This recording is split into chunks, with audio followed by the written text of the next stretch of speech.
Hi everybody, my name is Paula. I am the Foodish Girl, and I am here today because I was challenged to do a video, which I don't normally sit on this side of the camera. Most of the time I'm taking videos of my incredibly beautiful lawn, not really, or my great cats or dogs, and you'll hear my voice, but most of the time I'm not here.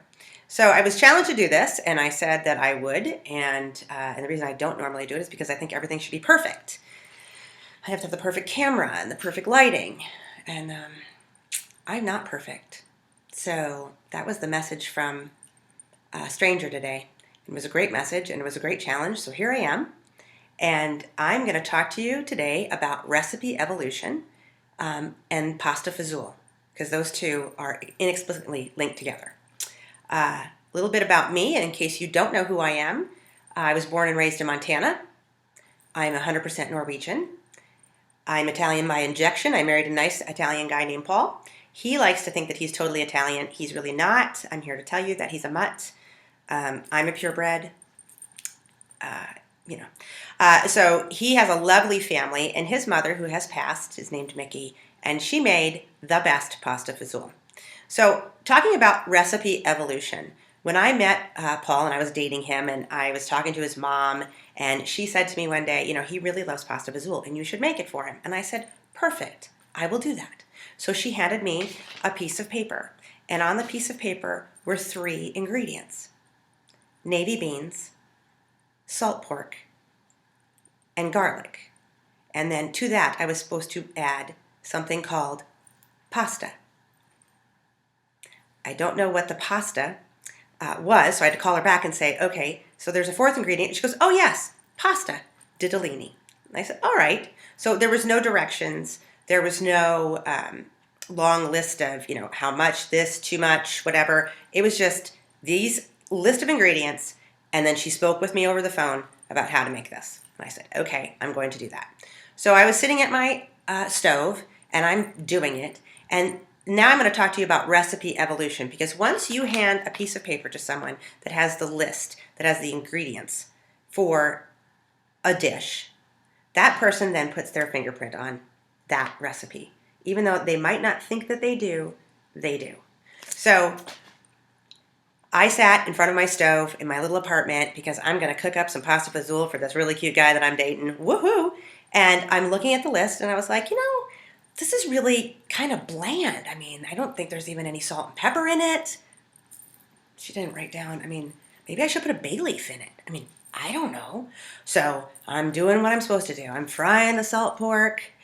I cooked the beans overnight. I cooked them in the morning till they were tender. I drained them. I had the salt pork. I have all the fat from the salt pork. I put the garlic in the fat. I don't brown the fat brown the garlic because she said don't brown the garlic. I said, oh, okay, I know. It's 12 years ago. I have no idea. So I go and do that. I put it all together, but I added my fingerprint. So what did I add? I added salt. I added pepper. I put some Parmesan cheese on it, and I may or may not have put a bay leaf in the water while I was cooking the beans. So I handed this bowl of love to my then boyfriend, and he took one bite of it and said, this isn't my mother's pasta fazool. And I said, how do you know that? That is impossible. I added one, and people know. So that's the evolution to me of a recipe. So today I decided I was going to make pasta fazool, and I'm going to make it the way that my mother-in-law made it. So I emailed, or I texted my sister-in-law, and I asked her, I said, what is the recipe for the pasta fazool? Now Lisa sent me another recipe. It's the same recipe that Mickey, her mother, sent me, but she has steps. Soak the bag of beans overnight. Okay, nobody told me that part. Next day, cook them with a hunk of salt pork until pretty tender. A hunk. Pretty tender. Saute a half a head of chopped garlic. Now, that could be anything, but I love that. Brown, don't let the garlic brown. Now, that's one thing that was from Mickey's recipe. Drain the beans, throw out the salt pork, add the beans to the oil, and then add a pound of cooked ditalini, and don't cook it too much because you don't want it to fall apart. And then the words that she left me with were ta-da. And ta-da is one of my favorite words. So Lisa has never put her fingerprint on this recipe because she grew up with this recipe. Whereas if I give this recipe to someone else is going to put their fingerprint on it and their secret. And that's how recipes evolve. Luckily for us, recipes aren't really copyrighted. The wording that you use is, but the list of ingredients isn't. So just like life, I think that everybody should put their fingerprint on something and make it their own. So with this video, I am putting my fingerprint on something, which is doing videos more often for my people at the Foodish Girl.